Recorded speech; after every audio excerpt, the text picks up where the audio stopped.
It doesn't help. You need to understand the possibility of the situations as you progress in fixing up your things, really, from that point of view. Okay.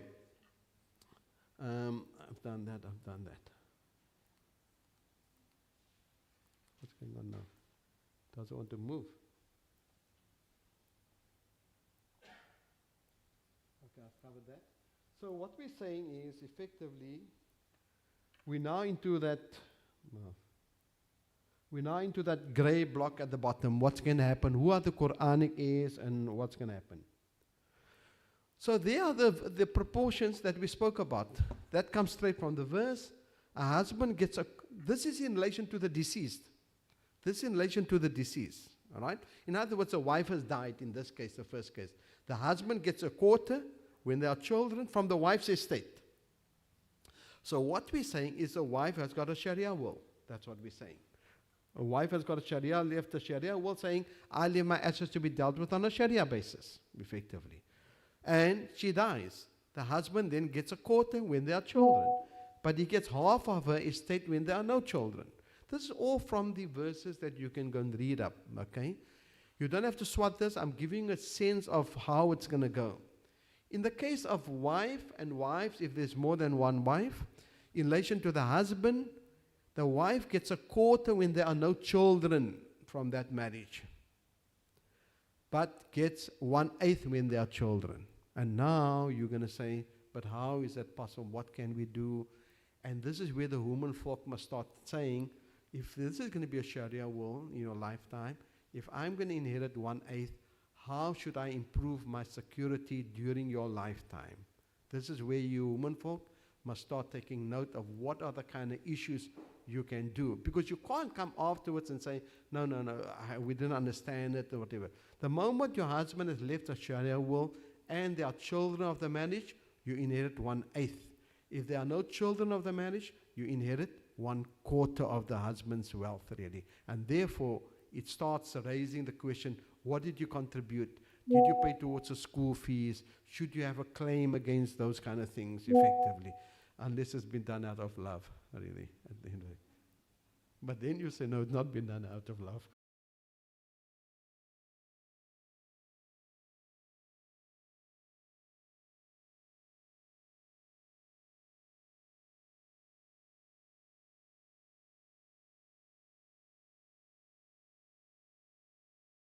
Those Quranic verses. The grey items come into play if the red ones are not around. In other words, if you've got no sons around, but there is a son, a grandson alive, he comes into play, and so on. So the bottom section is when the top sections are. Now I stress again, I don't want you to get obsessed with it because it can be very confusing. The easiest way is to go to a website and enter all your details, and they spin it out. Now, those were the fixed proportions, right?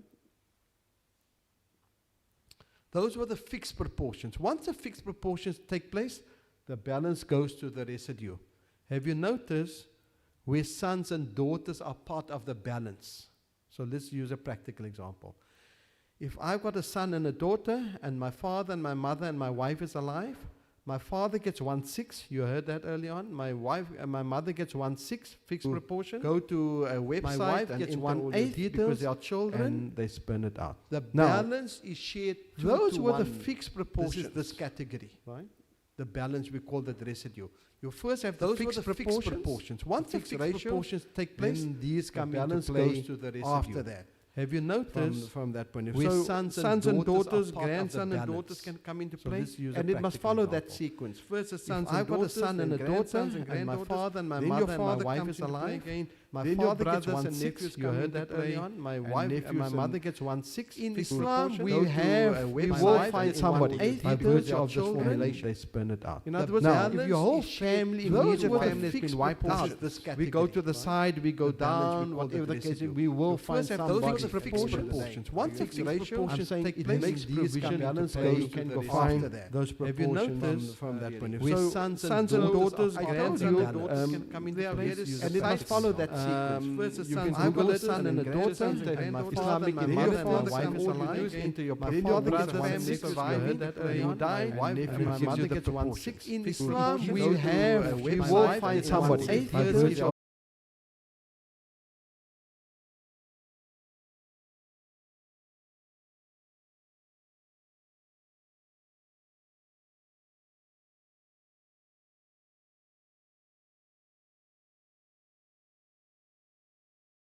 The son gets from the balance 2 to 1. 2, 1, 1. The son gets 27%. Let's take the next family. All with me on that one? And the balance goes to the brother. Remember, in this category,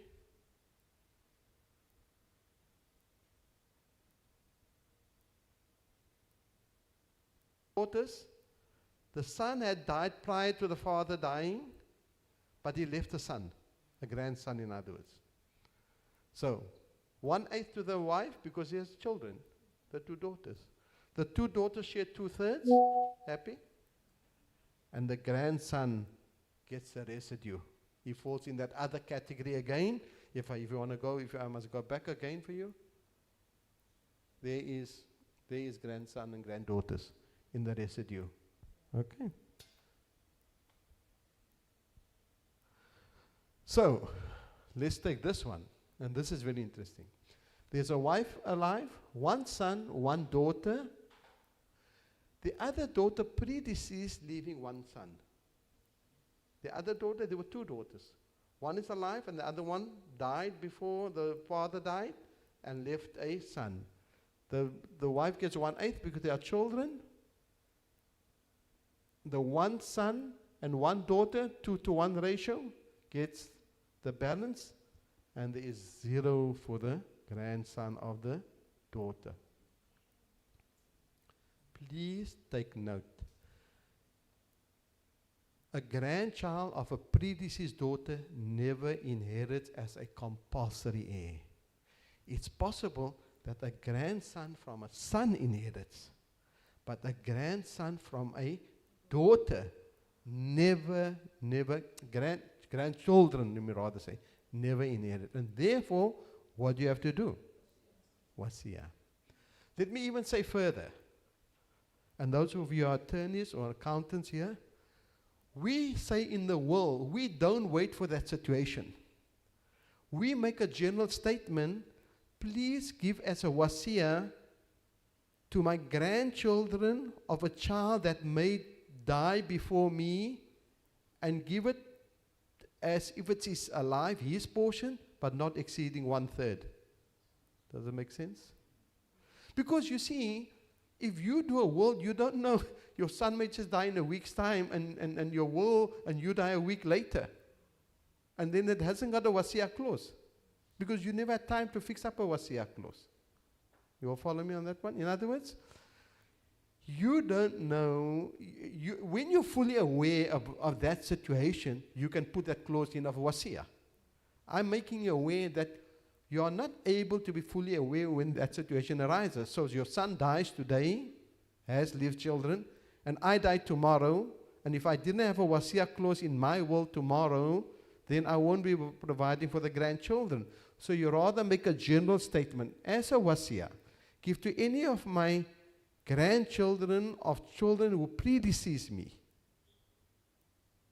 Give them what he would have inherited, but not exceeding 1/3 as a wasiyah. Then you cover yourself all the time from that situation instead of making to adjust the will when you realize the situation. Son, daughter, and daughter. You know the ratios now? 1/8 to the wife, 2 to 1 to the sons. So we know what it is, and there's your money in the bank divided. Money is always easy divisible. Money is easy divisible. Money and near money is easy divisible. If, in other words, you've got unit trust and you've got a car, okay, you just sell everything, convert it to cash, and you divide. But let's take the next situation. Here is a house now, here's a car now, and here's investments. 1 million, 1.2. We know the ratios, right? And we worked out the ratios. The wife must get 150. The son must get 525, and the daughters each 262.5. Who's going to take what for their share? You thought you just sorted all your Sharia problems out. Who gets what for their share? And this is the biggest challenge that delays estates. Because the son now says, no. I think I should get the house, but he must only get 525. But the house is worth 1 million rand. The wife then says, but where am I going to stay? But the wife must only get 150. Who gets what for their share, their proportion share, is the biggest challenge, especially when you got businesses, when you got properties, and those kind of assets. And even worse, when the one son is in the business, and he's standing next to the father in the business over the years, and then he says, I'd like to have that business, but that business is worth 1 million rand, but he can only get 525. Now the other said, no, but we can have a share in the business. But he said, look, no, I'm not going to work for you. I mean, and now the trouble starts. And he's going to say, I'm not going to tell you what happens under the table, and I'm going to tell you what happens on top of the table. You can come open the business tomorrow, and all the assets just dissipate. This is something you need to talk about whilst you're alive. You need to talk about this whilst you're alive to say, what is the way we're going to handle this best? Are we going to make somebody pay money in? Are we going to transfer some of the assets during your lifetime? Never be obsessed of solving this problem 100%. You're never going to get it solved 100%. If you solve the problem 75% of allocations of assets, you should be very happy. Money is easy divisible. Near money is easy divisible. The moment you have monetary and non-monetary assets, the biggest challenge remains who gets what for their share. Okay, now we're coming to the ladies. How do you improve the female's position? No tax implication. It may cost money to have it done legally. You can transfer. In other words, if you want to secure your position on the house, ask your husband to transfer half the house to you. Simple as that. Because when he dies, his estate is half of the house, not the full house. Create a usufruct, the right to use the house until you die, effectively. That secures you. If you've been paying the school fees and you've been paying towards the bond, please make a record of it. In Surah Al-Baqarah it says towards the end, please record whatever you've done. Because what you've contributed is a claim against the estate. It's a husband's responsibility to provide for all the household, to provide for the school fees and so on. If you've contributed towards the bonds and so on, you actually have a claim against the estate. And it comes out, your estate is, your wealth is wealth, less liabilities. Your claim is a liability. And it comes out, and then the people inherit from that afterwards, isn't it? Okay. So please do not say afterwards, oh, I didn't know. Let him sign off annually to say this is the figure. We acknowledge it that you have made those contributions. That is the truth of the matter, because many ladies are now professionals and they contribute to the earnings and so on. I see one lady writing it down already there. So, so it's a serious point of advice to all of you that if you're making contributions, it's a claim against the estate, and rightfully so, really. Last one, encourage a further dowry, even if it's a deferred dowry. Or, as Maulana Hashim says, renew your vows and change your dowry and increase your dowry, whatever you wish to do. Okay? Listen, speak to your alim. I mean, these are things that they don't speak about, but you need to make the lead in this. You need to take the lead in this, effectively, from that point of view. We're almost at the end. There's always issues about we need money in the estate to wind up the estate. There's costs going to be involved. It's all those kind of things. Yeah, it's not so much that I want to worry about it. So we've come up with an acronym called PICS. If you can remember this, please take it home. Firstly, what is the plan every month? Information, information, information is critical. Communicate with the executors. Communicate with your family. What's going to unfold effectively? Are you with me? As I just said, who's going to get what share of what property and so on. Communicate, communicate. Have a good knowledge of this. Have a good knowledge of the estate process, which I've just told you. There's cost involved and so on. It's a bit limited to time. But remember, every person's entitled to 3.5 million rands of assets free before you pay 20%. You must pay the government taxes when you die. But every person's entitled to 3.5 free. 3.5 free before you pay. So if you've got 7 million rands of assets on your name, you're going to pay 20% on 3.5. 7 minus 3.5 is 3.5. You're going to pay 20% on 3.5. You're going to pay 20%, or you're going to pay 700,000 rand. By the time you finish, it will be 1 million rand, I guarantee you. Now, convince your husband to give you 3.5 million rand of the assets. When he dies, his estate is 3.5. 3.5 minus 3.5 is free. Wife's estate now is 3.5. When she dies, it's 3.5 minus 3.5 is free. I've just saved you 1 million rand in costs. A simple technique like that, people don't even implement. What I'm trying to say is, the husband, for whatever reason, is building up all the assets in his name. When you look at the spouse, she's got nothing on her name. Get 3.5 on the spouse's name, because your 3.5 is also free. Okay? Your 3.5 is free, and therefore his 3.5 is free, whereas if he is left with 7, the wife gets 1/8 on a Sharia basis. Got it? And therefore, tell her it's your duty to pass it on the basis that support. And finally, just make sure that the family has support to it. I think that's basically the end of the presentation. I'm happy to take questions.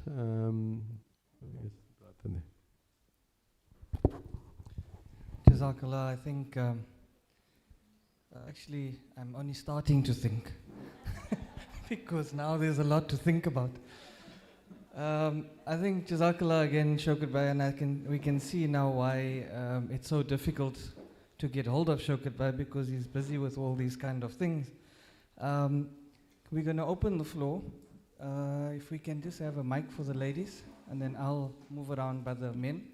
I'm sure there's going to be more questions this side, as usual. Showkat Bhai, maybe if I can open the question session. If somebody passes away and they have some sort of a policy, and the policy has specified beneficiaries, how does that play into the Sharia will?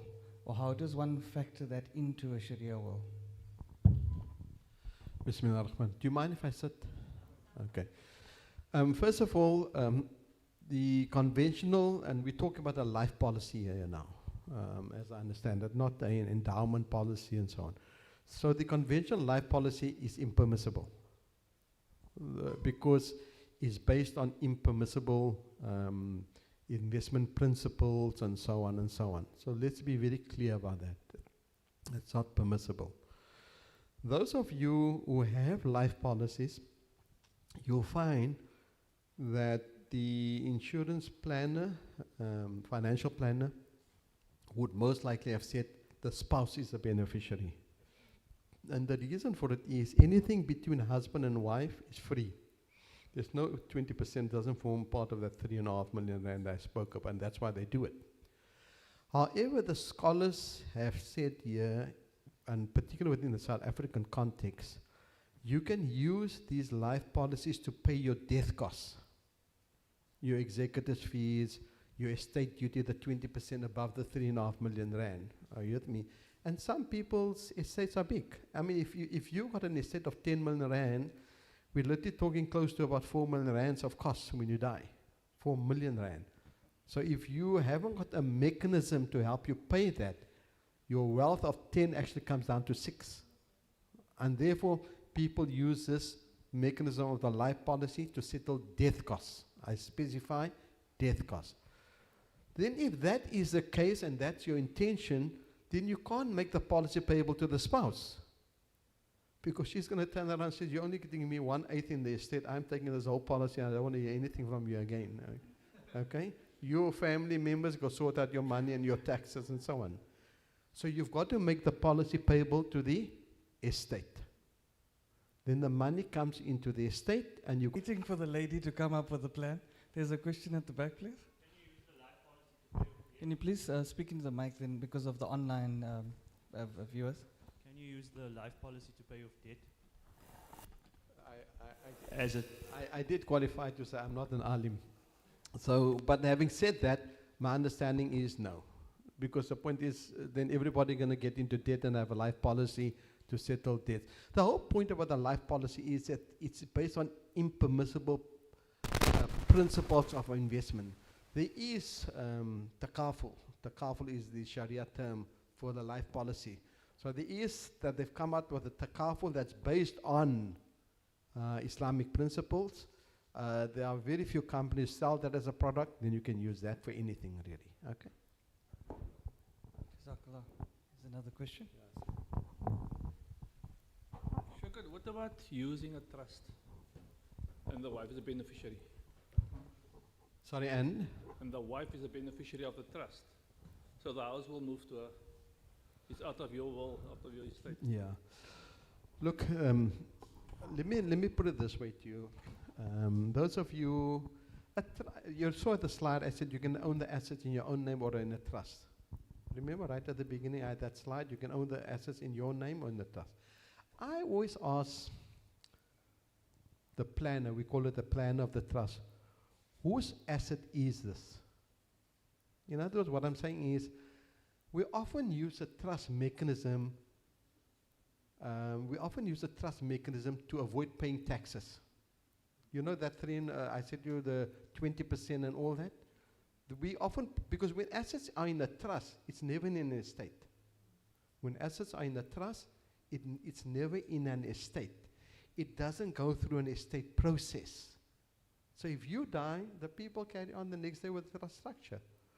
So Yasin, the question really is, whose asset really is it in substance? In other words, when you put assets in a trust, very few of those people really part with it in their heart. They still see it as their asset. You all follow me? They still see it as theirs, really. But technically, they've parted with it, really, okay? So the scholars say that from a Sharia point of view, your estate is the assets in your name plus the assets in your trust, from a Sharia point of view. From a Sharia.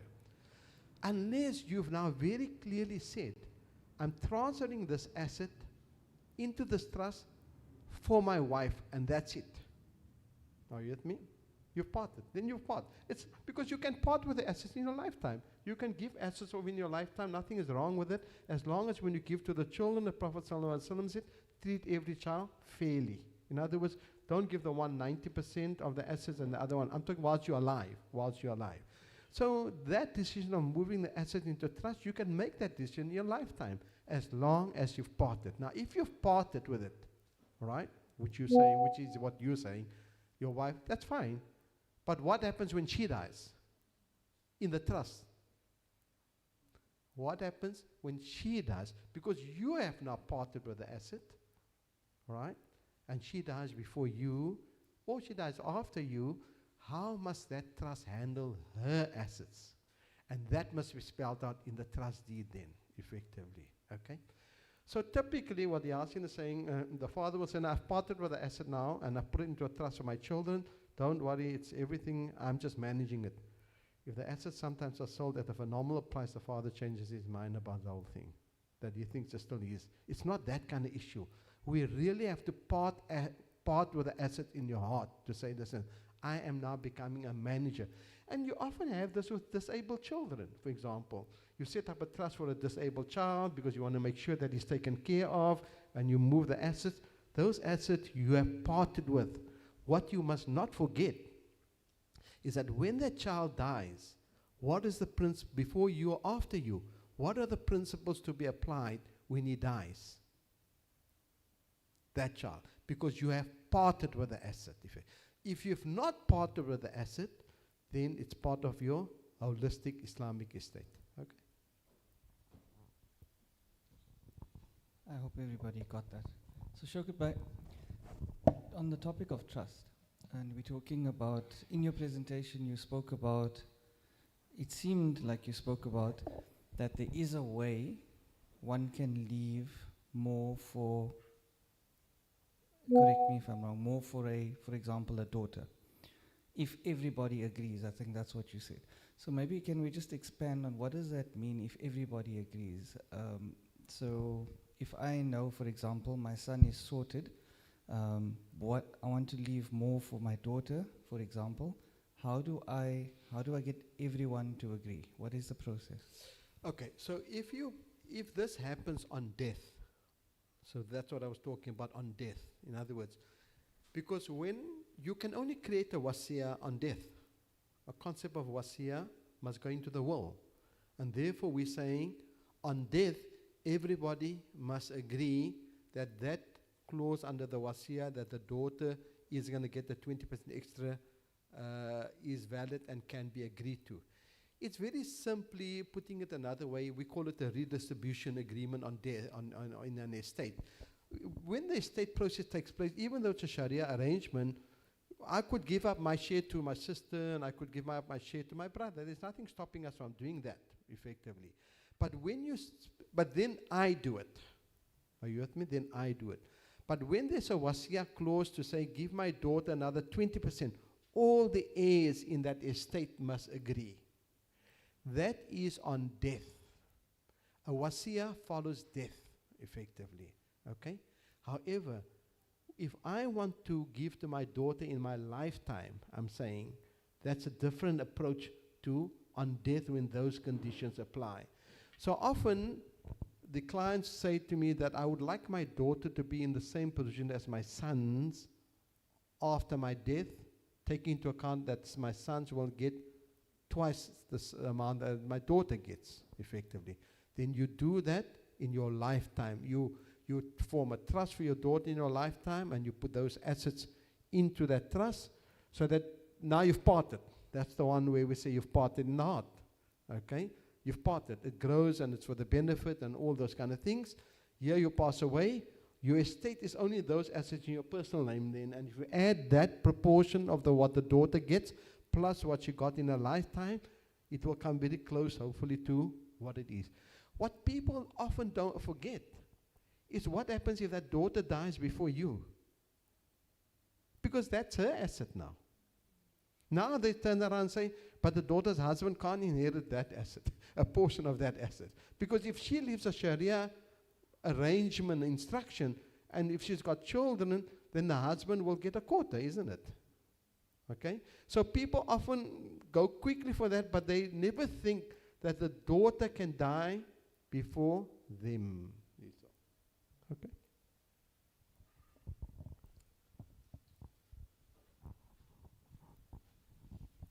Assalamu alaikum. Just a understanding of the inheritors. I don't think I fully understood if the inheritors should be all consulted and informed and advised and actually in agreement with the will, because you started off saying that the inheritors shouldn't be the signatories on the will, right? So it's twofold. What's the process of this consultation? Because there might be disagreements and all these things, right? And can the will be then signed with these disagreements? And who is the signatories to this will? Okay, very good question. And this is, so if you go back to our PIC principles, our PIC acronym, we talk about what's a plan, what's the information, what's the communication, what's the knowledge. Just go back to the PIC. And I promise you, we all failed the test, including me. I'm just saying, if we just PIC, did I have a plan? Did I put all the information on the table? Did I communicate? Have I got enough knowledge and so on? We all failed the test. Now, there is the South African legislation that says what's a valid will. And that's why I put the legislation up. So the Wills Act says that the will must be signed, for example. And the Will's Act says an heir cannot be a witness. And the Will's Act says the witnesses must be present when the testator signs. In other words, the one making out the will can't go sign it next door and then come back and say, witnesses, can you please sign? You've got to be present. That's the Will's Act. That's the African law. Okay? And often, even ulama saying, you know, we had a meeting and everybody agreed. Doesn't help. I got a case now where somebody took a video of somebody the father making a statement, this wasn't valid. It had to be in writing.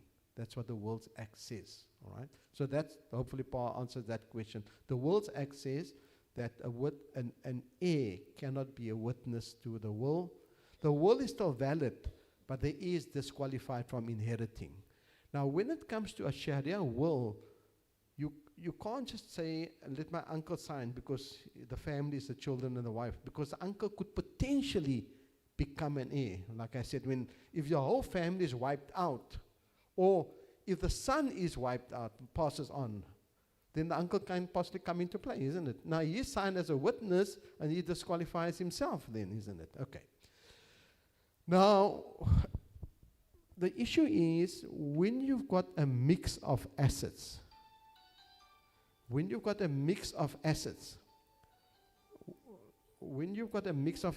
other than money, all right? But I don't know if it's going to happen the third time, I'm going to find you, eh? When there's a mix of assets, that's when your problem starts. That's exactly the point. Very difficult, holds up estates, very difficult. I'm saying, communicate, and communicate. Go and work out the figures what possibly your daughter is supposed to inherit. You think what you think she should be taking out of this pool, have a meeting to say, listen, I think this should be allocated to you as part of the inheritance towards your share. The problem is going to be that when we work out her share, it's not going to always be exactly that figure. It's not going to be exactly that figure. In other words, if we work out my estate today and my daughter must get 900,000, and we come to an agreement, she must get this house as towards her share, and the house is 1.1, then she must pay in 200,000, all right? Or if the house is worth 800 and she's supposed to get 900, then she must get that plus 100. Now, that is why I say, please be happy if you get it 75% right, right? We can always find a way to solve the problem on 25, but if you get 25% right, it's very difficult to solve the problem on the 75 if there's total khilaf. Total khilaf, really. Because you see, you may allocate a property to a daughter, but that may be not the greatest area in 10 years' time. You know, you see how the problems can change. So I don't have an answer for you other than to say to you, please consult, and have a discussion. That's exactly what holds up estates afterwards and breaks families up, quite frankly. Jazakallah. Are there any other questions? The ladies have been very quiet. Mic on the end. For anybody that still needs to recap, we will upload this video by this evening, inshallah, onto the channel. Make a lot of money for you people today. Assalamu alaikum, Showkat bhai. I just would like to know, as far as married in community of property, how does the shares for the wife, how does that happen? According to the Sharia as well, how does it coincide with each other? Married in community of property and inheritance from the husband to the wife. What share does she get? I did say I'm only available till 4:30. I think the master ceremony forgot to mention that I'm only available till 4:30. But a very good question. Yeah, so as you know, and I should have maybe, in fact, it is up on the first slide, that your marital regime and so on, and correctly and so on, it should be out of community property.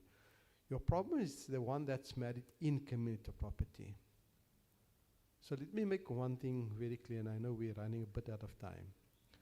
In community property doesn't mean that you get 50% of the other spouse's share assets. Very important. In community property doesn't mean you get 50% of the other spouse's share. So let me illustrate this by an example. Let's say I have 1 million rands of assets and my wife has 4 million rands of assets, and we married in community property. It doesn't mean that I will get 2 million when I die. Important? When I die. It doesn't mean I will get 2 million rand of her. She's not died. When I die, in community property means I have a claim against the estate, or I may have to give up. But it doesn't mean I claim 2 million. It's not half of 4. It doesn't work like that. What happens is you put the two together. You say 4 plus 1 is 5. I should be at 2.5, but I'm at 1. I therefore have a claim of 1.5 million rand against her estate. Against her wealth. I've died. My executor will go claim 1.5 from her to be at 2.5, because we must be each at 2.5. I don't claim 2. I want you to be pretty clear of that first differentiation. Secondly, when I die, I claim. That's a claim I have against her wealth, because she's not died, I've died. The executor has a claim against that. But if it's the other way around, that I had 4 and she had 1, and I died, half of what she has, okay? It's joint, half of the joint. That's the point I'm trying to make. Now our problem is that this kind of marriage is not recognized this in community property. So there's many ways of solving this problem. The one is you get divorced and you start life out of community property. You get friendly divorced. Friendly divorce, we call that. And you start the process of being married out of community property, and you say, listen, this is yours.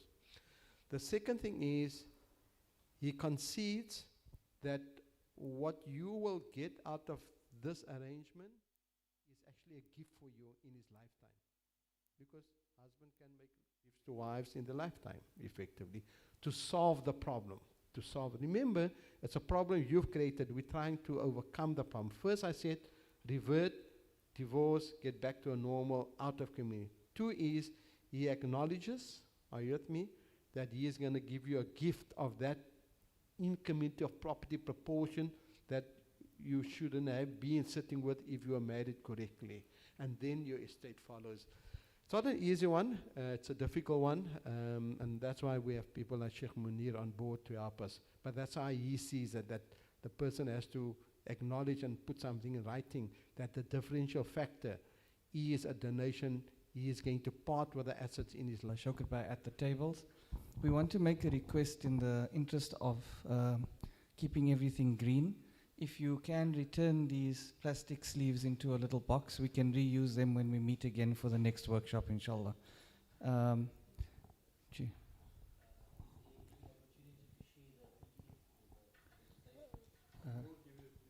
Okay, so Showkat has agreed to share the presentation, but I think also the online version that will be uploaded will have the notes in the background as well. Support our burger fundraiser. It's 80 Rand for a burger, and you can collect that next week Saturday at the same venue. Jazakallah again to everyone for being an amazing audience of appreciation. Jazakallah.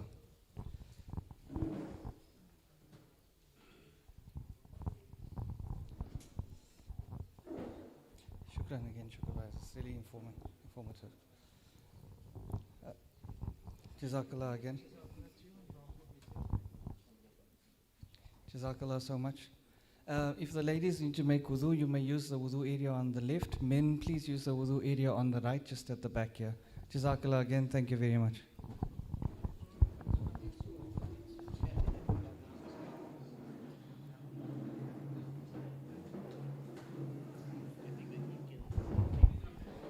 Ismail, can we do a short salami to close?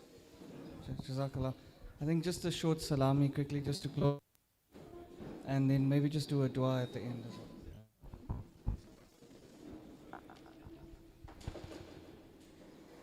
يا نبي سلام عليك يا رسول سلام عليك يا حبيب سلام عليك صلوات الله عليك طلع البدر علينا من ثنيات الوداع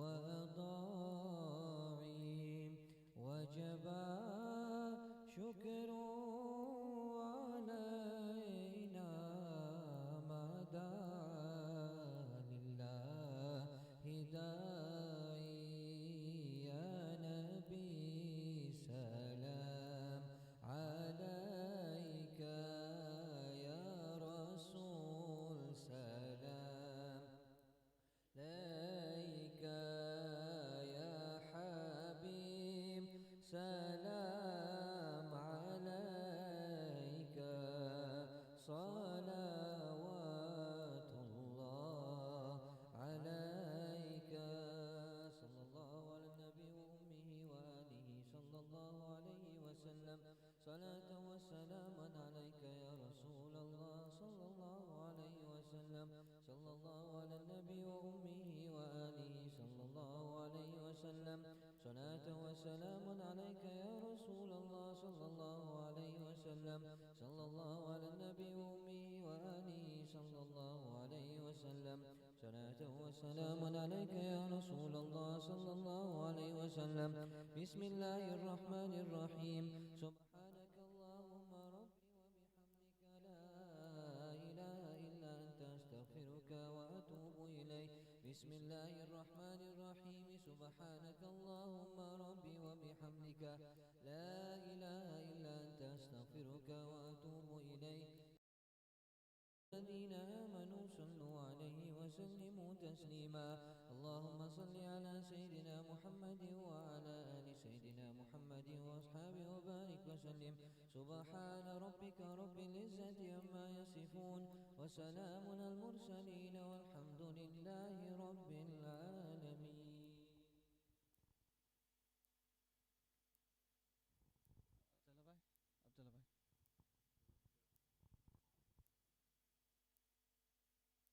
Abdullah bhai.